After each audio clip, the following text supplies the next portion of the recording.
এখন আমার অনেক শখ ছিল কি যে জসিম যেরকম পাহাড়ের উপর থেকে লাফ দিয়ে গাড়িতে বসে মোটরসাইকেলে বসে, আমার একটা শখ ছিল এরকম আমিও জসিম করে আমারও করতে। ভাই তোর তাহলে খুঁজে পাওয়া যাবে না রে।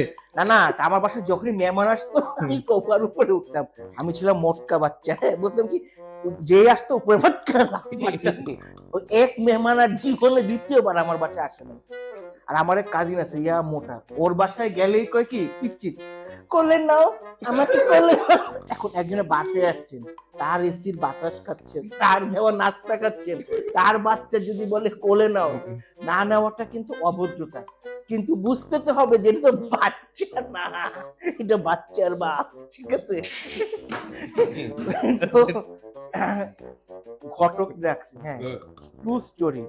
বাসার গেটটা খুলছি, মানে এক পা ভিতরে দিছে আর এক পা এখনো বাইরে, খুইলাই বলে কি আপনার টুপি পরা ছবি নাই। আমি মনে মনে চিন্তা করি তোরই আমার উপর ভরসা নাই, তুই আমারে কেমনে দিয়েছিস? তারপর বয়সে আমার ডিটেলস নিতেছে, নিয়ে বলে কি আপনার হাইট কত? যাই হোক আমি বললাম 5 feet 4.5। বলে যে 5 feet 5 লিখে দিই, মানে তার নিজেরই আমার ইয়ে নিয়ে। আমি টিন্ডারে গেছি, যাওয়ার পরে দেখছি কি টিন্ডারে একটা রেডিয়াস থেকে 4 কিলোমিটার 5 কিলোমিটার 8 কিলোমিটার আমি বাড়াইতে বাড়াইতে বার্মা পর্যন্ত নিয়ে গেছি, হ্যাঁ কিন্তু তখনও কোনো লাভ হয় না। বর্ডার ক্রস করে দেশে আসে, আমার কাছে আসে না। আচ্ছা, তো এক মেয়ের সাথে আমার বিয়ে ঠিক হয়েছে, হ্যাঁ না না করতেছে মানে চিন্তা, রিকোয়েস্ট ওয়ান যোগ করবা, রিকোয়েস্ট টু আমার পছন্দ মতো যোগ করবা। সো ওই মেয়ে হচ্ছে ব্র্যাকে জব করে। ওই মেয়ের কাছ থেকে আমি একটা গল্প শুনলাম, এটা অনেকে হয়তো বা জানে না। আমরা যে ব্র্যাকের যে ফাউন্ডার স্যার ফাজলি হাসান আবু, ওনার মেয়ের নাম কি এখানে কেউ জানে?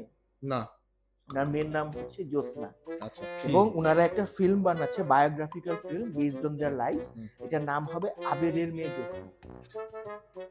ওকে, হ্যাঁ, সো মানে আবেদ সাহেবের মেয়ে জ্যোৎস্না ইন্সপায়ার্ড ফ্রম বেদের মেয়ে জ্যোৎস্না। তখন আমি একটু রিসার্চ করলাম যে বাংলা ছবির নামগুলো এরকম হয় কেন। তখন আমি একটা ছবি দেখলাম, এটা হচ্ছে টার্মিনেটরের বাংলা ভার্সন, নাম হচ্ছে মেশিন ম্যান, যান্ত্রিক পুরুষ। ওখানে টার্মিনেটর হচ্ছে রাজমিস্ত্রি থাকে, কিছু হলেই বলে কি 8 তলা 20 তলা বেবি। পরে আমি বুঝছি এটাকে হচ্ছে 8 তলা 20 তলা। তারপর পাওয়ার রেঞ্জার্স এর বাংলা ভার্সন নাম কি নলেজ রেঞ্জার্স, কেন? Because knowledge is power. Ananta জলিলের একটা ছবি দেখতেছিলাম, ওই মুভিতে অনন্ত জলিল ওর ওয়াইফ বর্ষা অনন্ত জলিলকে বলছে কি ও শুয়ে আছে এখানে, কথা বলো অনন্ত, কথা বলো। তখন অনন্ত বলে কি তুমি কি কোনোদিন কোনো মৃত ব্যক্তিকে কথা বলতে দেখেছো? আমার কথা যদি এখন মনে করো। তারপর আরেকদিন নায়ক নায়িকা সুইমিং পুলে, হ্যাঁ তো নায়ক সাতটায় নায়িকার কাছে যায়, যে বলে কি কি ব্যাপার তোমার চোখে পানি? সুইমিং পুলে পানি থাকবে না কি থাকবে, অন্য কিছু থাকলেও তো উল্টে যাওয়ার কথা। এবং বাংলা ছবিতে একটা জিনিস খেয়াল করবে, মানে আমাদের যে সন্তান জন্ম নেয় এটা তো একটা লং টার্ম প্রসেস। ছেলের মানে ফাইন্যান্সিয়ালি সলভেন্ট হইতে হবে, দুই ফ্যামিলি রাজি হইতে হবে, অনুষ্ঠান হবে, বিয়ে হবে, তার 9-10 মাস পরে বাচ্চা হয়। বাংলা ছবিতে শর্টকাট, বাসর রাত জামাই আসে, ঘোমটা উঠায় আর এই টার্ন করে, বাস 15 ডিগ্রি টার্ন, পরের ফ্রেমে বাচ্চা রেডি। হ্যাঁ মানে অন্য মাঝখানে সব বাদ, বাসর রাত ঘোমটা উঠায়, একটু কাইত হয় এবং তখন একটা হাসপাতালের পর্দা করে ডাক্তার বলে কি কংগ্রেচুলেশনস আপনি বাচ্চার বাবা হতে চলেছেন। আমি তো ছোটবেলায় ভাবতাম কি যে কোনো মেয়েরে ধরে কাই চুলেই মনে বাচ্চা হয়ে যায়, ঠিক আছে? তো হ্যাঁ, তো বাংলা ছবিতে এখন নায়ককে তো ভালো দেখাইতে হবে, সে ভালো মানুষ। সে কি করছে, তার ওয়াইফ পড়াশোনার টাকা নাই, সে কিডনি বেচে দিছে। মানে তুই মোবাইল বেচতে পারতি, লোন নিতে পারতি, অন্য কোনো কিডনি বেচা লাগবো। মেয়ে পড়াশোনার টাকা দিতে পারে, কিডনি বেচে দিছে।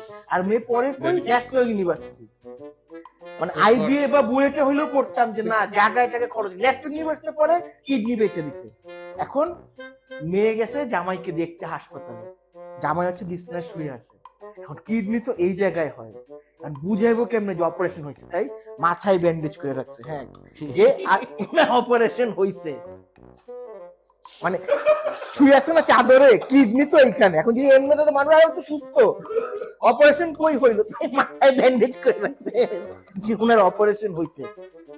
তো আরেকবার এরকম নায়িকাকে ভিলেন কিডন্যাপ করছে, ওইটা এমন একটা ঘরে রাখছে মানে 5 স্টার ফিল্ম, মানে পুরা বুঝাচ্ছে যে নিউ মার্কেট থেকে মাত্র চাদর কিনা ভাতের মার দিয়া কি করে না যে কাপড়কে ইস্ত্রি দিয়ে সুন্দর মতো ঝাড়বাতি সবকিছু একদম টিপটপ, আর বিছানার সঙ্গে একটা ল্যান্ড ফোন।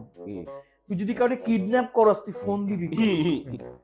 আর মোবাইল হইলো বুঝতাম যে না ভুলে পড়ে গেছে, না আবেদন কইরা লাইনে দাঁড়ায় ঘুষ দিয়ে আইনা ফোন লাগাইতেছে নিয়ে কথা কও। তখন ওই মেয়ে ফোন নিয়ে, হ্যালো মা, সুমন আমাকে কিডন্যাপ করেছে। আর নায়ক তখন না, এবং খাটা দেয়, না কিন্তু যাইবো কই? তুই চাইতেছিস কই? ওরে কিছু বলছে, হ্যাঁ, রামপুরা না কামরাঙ্গি চর না মহাকালী, সুমন রাজু আমাকে কিডন্যাপ করেছে, না! তারপর যে গাড়িতে বসে গাড়ি কেমনে জানো, না! মানে গরুর দুধ তাড়াতাড়ি ধোয়াইতেছে, 1 litre 2 litre 3 litre 4 litre 5 litre. Oh God.